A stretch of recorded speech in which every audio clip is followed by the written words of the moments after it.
unlike the fourth generation 4G technology currently in use, which relies on huge 90-foot cell towers with about a dozen antenna ports on each.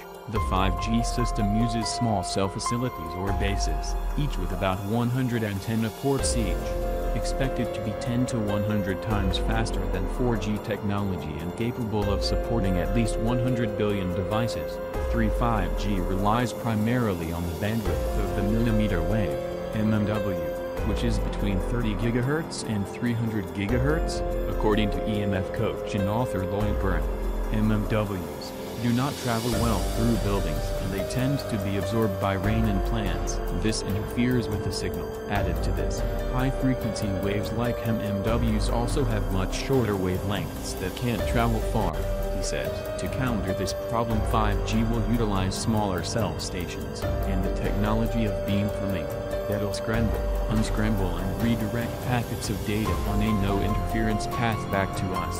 This could mean wireless antennas on every lamppost, utility pole, home and business throughout entire neighborhoods, towns and cities, Burl explains, and herein lies one of its greatest potential problems and threats to public health. New York governor sneaks 5G bill into state budget. If you'd have an issue with a telecom company installing a 5G cell facility outside your home, your office or your child's school, a provision added to Gov. Andrew M. Cuomo's state budget should make you take notice. Currently, each municipality regulates whether cell phone antennae are allowed in public areas, and the industry must negotiate fees and zoning regulations in each jurisdiction. They've been lobbying for easier access via the federal and state levels for some time, but so far such measures haven't advanced. Cuomo's provision, however, would usurp municipalities' authority, instead granting authority to decide on cell tower locations on utility poles, streetlights, arenas and college campuses to the state. Each cell facility could include equipment such as electric meters, cables and refrigerator-sized boxes installed near the base of poles. 6. Verizon, not surprisingly, endorsed the measure, saying in a statement, Verizon supports the governor's proposal to establish a uniform small cell siting process that appropriately balances the community's desire for the latest, fastest wireless technology with the interests of local governments in retaining control over the deployment of structures and the use of rights-of-way. This measure will promote private investment in state-of-the-art telecommunications networks at no cost to taxpayers. Yet, opponents state the provision basically gives away access to the industry, charging just $20 for installation while the market rate is about $2,000. Peter Baines of the New York Conference of Mayors told Newsday the proposal basically requires local taxpayers to subsidize industry's installation of these devices, adding sure, they want it cheaper and easier, but when it involves the public right-of-way, public safety and community aesthetics, locals should have a say. Similar proposals have been introduced in 13 states, with California's Gov. Jerry Brown vetoed one in 2017. The fact remains that installing 5G antennas on millions of utility poles and lampposts across the U.S. represents an unprecedented exposure to wireless networks using a technology that has not been widely used before, with unknown consequences to public health. 5G mmWs penetrate human skin, could promote antibiotic resistance. While the telecom industry is touting 5G as a necessity for modern life, something that will take us out of the stone ages of technology into a new frontier of self-driving cars and washing machines that can order their own soap, 5G is not necessary for public safety, points out telecom power grab, adding, "This is not about bringing broadband to underserved communities. This is not about improving cell phone reception. This massive build-out of wireless infrastructure is to enable telecom companies to blast their signals into private homes and apartments to compete with cable companies."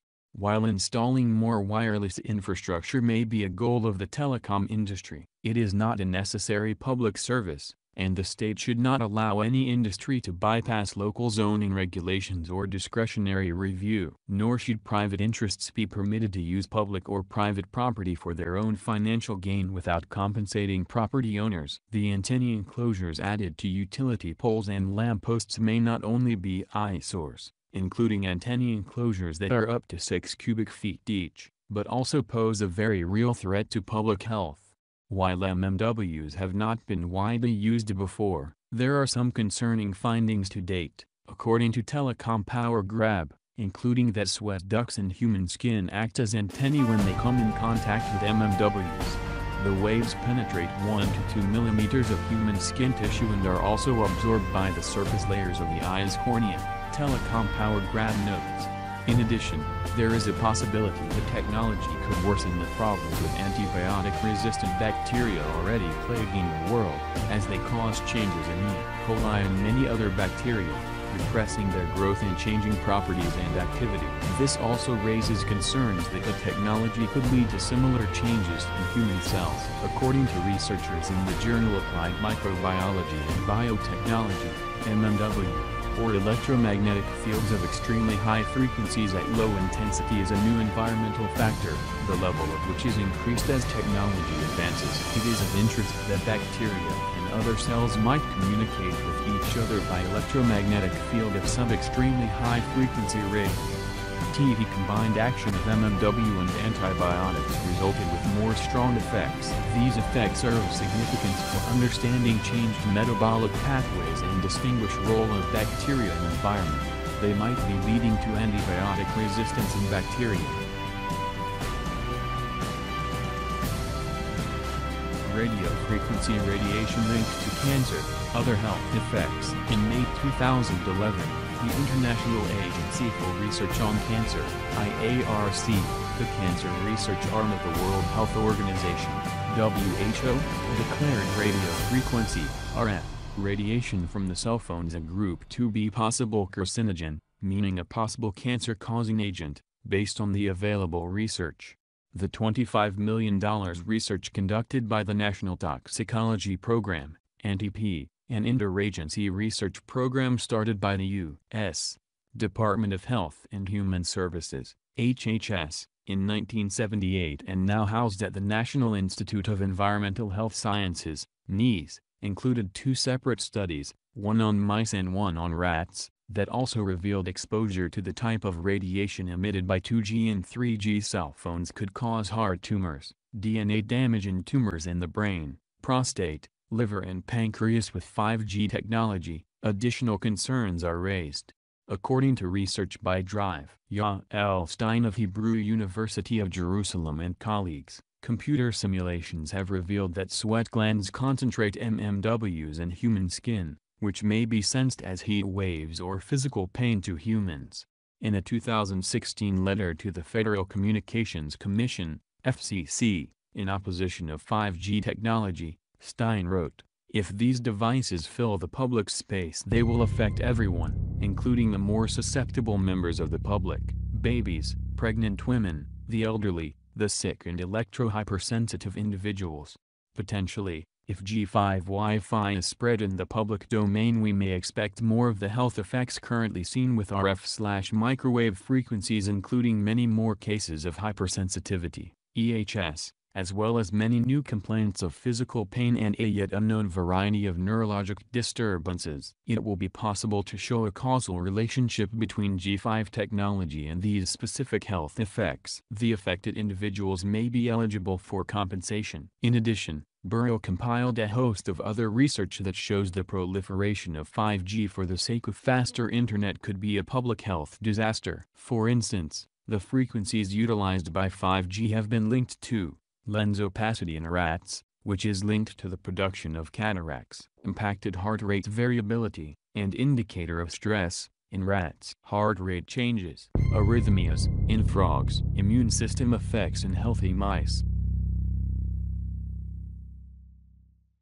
5G could harm plants, change the environment in unforeseen ways. There are serious environmental issues to consider as well, especially since MMWs are absorbed by both plants and rain. Studies have already shown that MMWs may invoke stress protein changes in plants such as wheat shoots, 16. While low levels of non-ionizing radiation have been linked to disturbances and health problems in birds and bees, it could even pose a danger to the food supply via its potential absorption by plants. Humans and animals alike consume plants as a food source. The effects MMW have on plants can leave us with food that's not safe to consume, Burrell stated. Think GMOs on steroids. The water that falls from the sky onto these plants will also be irradiated. Many are also not aware that the global 5G wireless network requires the use of rockets to deploy satellites, which has pollution risks in itself, including the release of black carbon into the atmosphere,